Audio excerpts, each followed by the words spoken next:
is up, ladies and gentlemen? Welcome back to another conversation. I know it's been a little bit, had to focus on some things. Back at it though. Um, wow, what an embarrassing loss by the Kansas City Chiefs. It's one of those games where it was much like the Tampa Bay Bucks game they lost in the Super Bowl. Oh man, just a defensive nightmare. I think that's the blueprint. Um, Patrick Mahomes can make as many plays, and he did still. A little too late. I think a lot had to do with the play calling. I was very intrigued about that.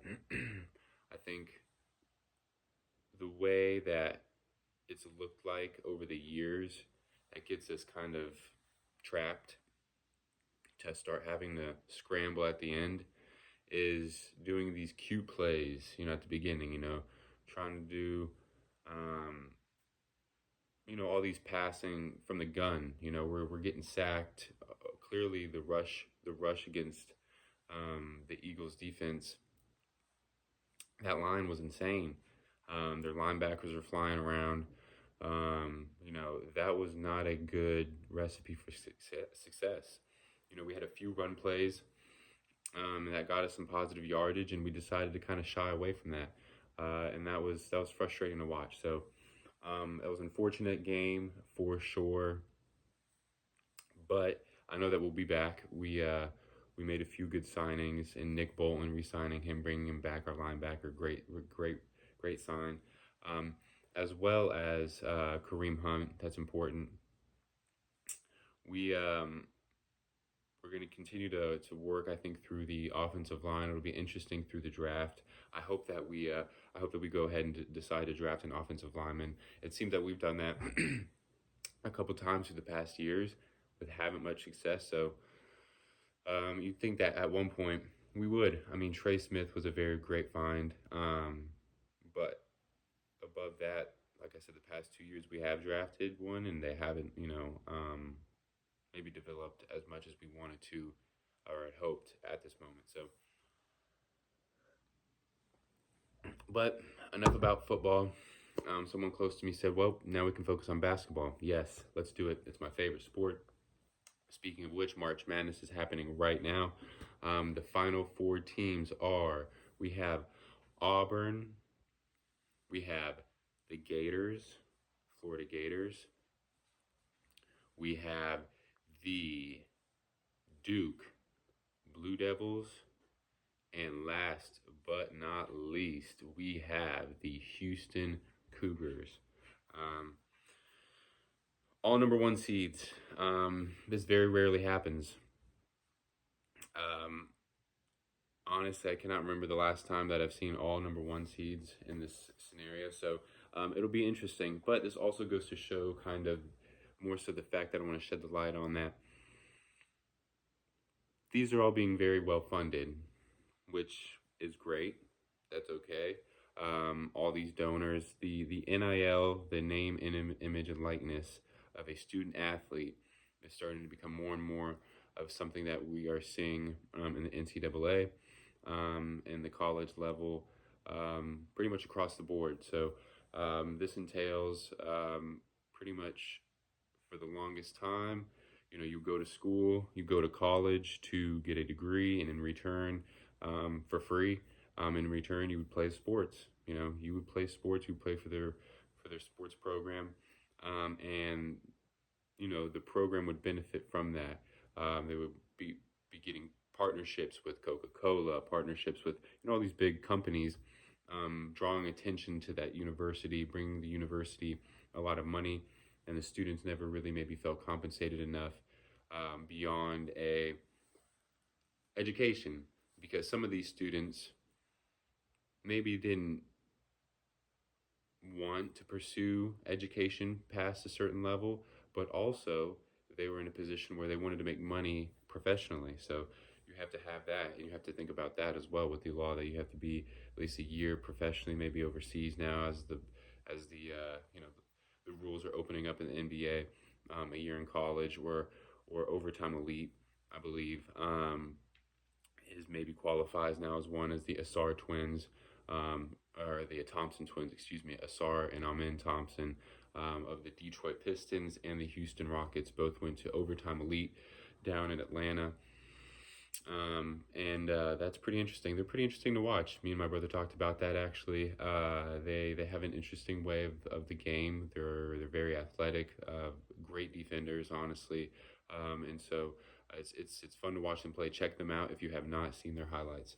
Um, Moving back to the name, image, and likeness, I think it's tough to watch college at times at that level because I believe that the passion isn't nearly as strong when there's money involved. And again, we live in a capitalistic society, especially country at the moment in time. And so it's very much about the dollars and coins, even though we're going away from that as a government, as we see not a whole lot of places except cash. Um, Funny thing is if you go to Tampa airport and you have cash, they have a cash to card transfer, but it also is like a $3 to $4 fee. So, um, not bashing that in any sense, but just to say that heads up if you're going to Tampa. You don't have a card and you have cash. That's just evident. But anyway, getting back to the dollars and coins of our world and what the sports are influenced by. So I understand the ideology behind it for people who are in it for that sense, but at the end of the day, it affects the passion of the game and the wholesomeness and the innocence and the what are we doing the game for? What are we playing the game for?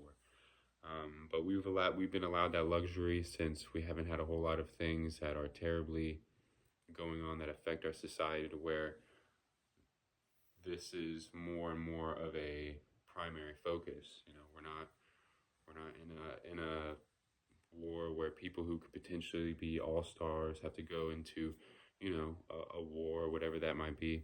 I know that's a bit of a stretch, but get the idea. This is our society that we live in now. So all I'm trying to say is that it's kind of taken away the fun from the game, as we probably won't see as many upsets in March Madness. I guess that was a long walk for a short drink of water. So is what I was trying to get to. But kind of piggybacking off that, Adam Silver of the NBA commissioner, he's been talking about a potential expansion into overseas European play. I think this is a fantastic idea.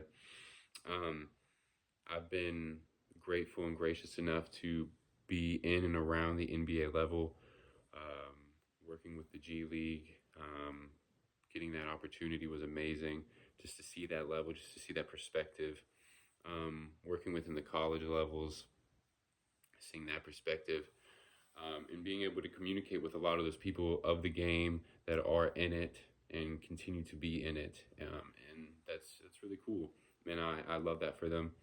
I think I'm trying to figure out my way of navigating how I want to be involved with the sport. And this is a somewhat way of doing that, staying involved, speaking about it, talking about it.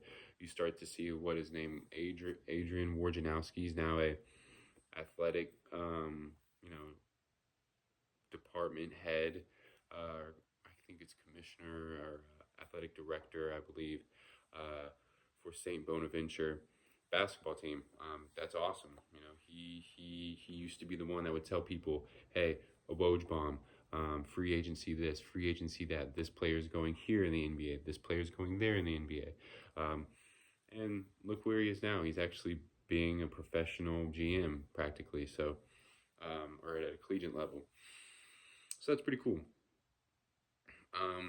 But yes, I think the European influence is evident. We see Luka Doncic with the LeBron. I know we haven't spoken about that since that happened, and it's beautiful.